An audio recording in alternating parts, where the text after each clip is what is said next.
ആസ്മയും അലർജിയും വരാതിരിക്കാവുന്ന കാരണങ്ങളെക്കുറിച്ച് നമുക്കൊന്ന് ചിന്തിക്കാം. അത് വീടിൻ്റെ അകത്തും പുറത്തും പല കാരണങ്ങളുണ്ട്. നിങ്ങളൊന്ന് ശ്രദ്ധിക്കപ്പെട്ടാൽ വളരെ നന്നായിരിക്കും.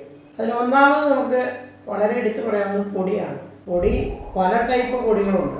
നമ്മൾ ചിന്തിച്ചാൽ പഴകിയ പൊടിയുണ്ട്, പുതിയ പൊടിയുണ്ട്. പഴയ പൊടിയിൽ തന്നെ പലതരം ബുക്കുകളിൽ നിന്ന് വരാം, അല്ലെങ്കിൽ ഫയലുകളിൽ നിന്ന് വരാം, അല്ലെങ്കിൽ ചില മോട്ടർ അല്ലെങ്കിൽ മെഷീൻ അതൊക്കെ അഴിക്കുമ്പോൾ വരാം.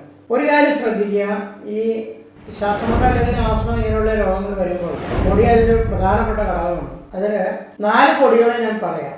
1 നെല്ലിൻ്റെ പൊടി, 2 അടയ്ക്കയുടെ പൊടി, അതിന് പൊരിപ്പൽ എന്നാണ് പറയുന്നത് എറണാകുളം ഭാഷ. തേങ്ങ പൊളിച്ചാലും അതിന് പൊരിപ്പൽ എന്ന് തന്നെയാണ് പറയുന്നത്. 4 മരത്തിൻ്റെ പൊടി. ഈ 4 പൊടികളും കൈകാര്യം ചെയ്യുമ്പോൾ ഇപ്പോൾ ഇവിടെ നെല്ലിൻ്റെ പൊടിയെന്ന് ചോദിക്കാം.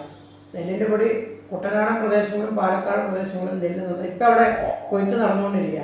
ഈ 4 പൊടികളിലും അളിരെന്ന് പറഞ്ഞൊരു വാക്ക്, അത് ഇവിടെ ഇപ്പം എറണാകുളത്താണത് കൂടുതലായിട്ട് പറഞ്ഞ് കേൾക്കുന്നത്. അളിരെന്ന് പറഞ്ഞാൽ ഇങ്ങനെ നാര് പോലെ നാരങ്ങേൻ്റെ പറയാമല്ലോ. അത് നമ്മുടെ ലങ്സിലേക്ക് ചെല്ലുമ്പോൾ അത് തറഞ്ഞാൽ, ആ പൊടിയോടുകൂടി അത് തറഞ്ഞ് പെട്ടെന്ന് നമ്മുടെ കഫം വർദ്ധിക്കുന്നു, കഫം മഞ്ഞയാകുന്നു. അതുകൊണ്ടാണ് ഈ 4 പൊടികളും ശ്രദ്ധിക്കണമെന്ന് പറഞ്ഞാൽ ആരും തന്നെ ശ്രദ്ധിക്കാറില്ല. നെല്ലിൻ്റെ പൊടി, തേങ്ങയുടെ പൊടി, അടയ്ക്കയുടെ പൊടി, മരത്തിൻ്റെ പൊടി. മറ്റു പല പൊടികളുമുണ്ട്. കാരണം ചിലർക്ക് ഫയലുകൾ തുറക്കാൻ പറ്റില്ല. ഇപ്പം പല രീതിയിലുള്ള ഓഫീസിൽ വർക്ക് ചെയ്യുന്നവരുണ്ട്, കോടതിയിൽ വർക്ക് ചെയ്യുന്നവരുണ്ട്, ബാങ്കിൽ വർക്ക് ചെയ്യുന്നവരുണ്ട്, നമ്മുടെ മറ്റു പല ഗവൺമെൻറ് സ്ഥാപനങ്ങൾ, പ്രൈവറ്റ് സ്ഥാപനങ്ങൾ. ഇപ്പം ചിലർക്ക് ഒരു 10 കൊല്ലം മുമ്പുള്ള ഫയൽ ഒന്ന് എടുക്കേണ്ടി വരും, എന്തെങ്കിലും കേസ് സംബന്ധമായിട്ടോ അല്ലെങ്കിൽ എന്തെങ്കിലും കാരണത്താൽ അത് പിന്നീട് കണ്ടുപിടിക്കാൻ വേണ്ടിയിട്ട്. അങ്ങനെയുള്ള പൊടികളൊക്കെ എടുത്താൽ അവർക്ക് അന്ന് സാധിക്കാത്ത അവസ്ഥ വരുന്നു. അതുപോലെ തന്നെ പുതിയ പൊടികളുണ്ട്.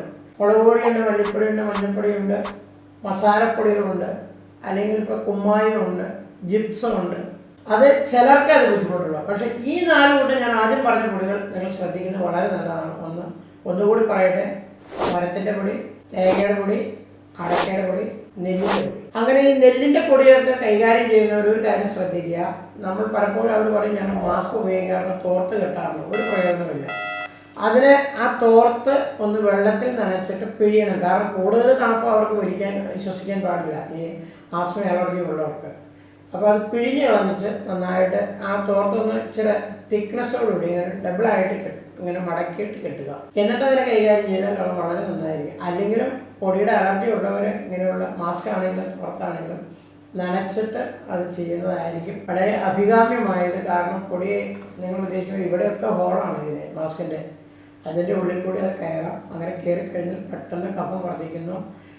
അത് ആളുകളിങ്ങനെ പറയുന്നത്, അല്ലെങ്കിൽ സഹോദരന്മാർ പറയുന്നത് കേൾക്കാറുണ്ട്. അതുകൊണ്ട് പൊടി അടിച്ചു കഴിഞ്ഞാൽ ഒരു ദിവസം പോലും വേണ്ട അവർക്ക്, അപ്പോഴത്തേക്കും പെട്ടെന്ന് കഫം നെഞ്ച് നിറച്ച കഫമായി. അത് കുറേ കഴിയുമ്പോൾ പഴുത്ത കഫമാണ്, അതായത് മഞ്ഞ പഴുപ്പ് ചുവയായി തീരുന്ന അവസ്ഥ.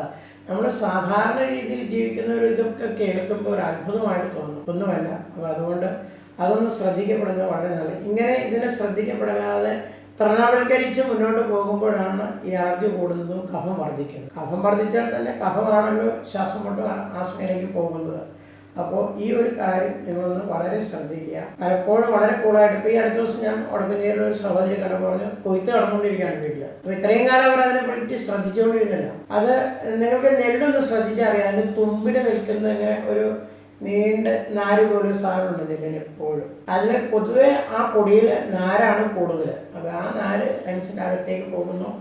മറ്റു പൊടികൾ ചെന്ന് അത് ഡെപ്പോസിറ്റ് ചെയ്യുന്ന പോലെ ഇത് തറഞ്ഞിരിക്കുന്ന അവസ്ഥയാണ് ലങ്സിൻ്റെ ഉള്ളിൽ. അപ്പോൾ അത് നമ്മൾ വളരെ ഭാരമായിട്ട്, അല്ലെങ്കിൽ നമുക്ക് വളരെ ഭയാനകമായ ഒരു അവസ്ഥയിലേക്ക് പോകുന്നതായിട്ട് കാണുവാനായിട്ട് സാധിക്കും. അപ്പോൾ പൊടിയെക്കുറിച്ചാണ് നമ്മൾ പറഞ്ഞത്. ഇങ്ങനെയുള്ള പൊടികളിൽ നിന്ന് എപ്പോഴും നമ്മളതിനെ കൈകാര്യം ചെയ്യും. പിന്നെ അതുപോലെ തന്നെ നമ്മുടെ വീടിനകത്തുള്ളതാണ് ഈ മാറാല അല്ലെങ്കിൽ ചുക്കിലി എന്ന് പറയും. അത് 8 ഒരു വിഷമാണ്. അത് ഒരിക്കലും കൈകാര്യം ചെയ്യാൻ പറ്റുന്നില്ല. പക്ഷേ അത് തുണി കെട്ടാറുണ്ട്, ഞങ്ങൾ തുണി കെട്ടാറുണ്ട്, മാസ്ക് ഉപയോഗിക്കാറുണ്ടെന്ന് പലരും പറയാറുണ്ട്. പക്ഷേ അതുകൊണ്ട് കാര്യമില്ല.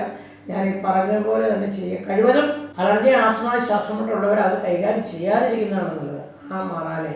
പക്ഷേ നിങ്ങൾക്ക് അങ്ങനെ വീട്ടിൽ ആരുമില്ല, നിങ്ങൾ തന്നെ ചെയ്യണം. മറ്റൊരാളുടെ സഹായത്തിന് ഇല്ലെങ്കിൽ അത് ചെയ്യുമ്പോൾ മാസ്കും തോർത്തും അത് നനച്ച് തന്നെ ചെയ്യുക.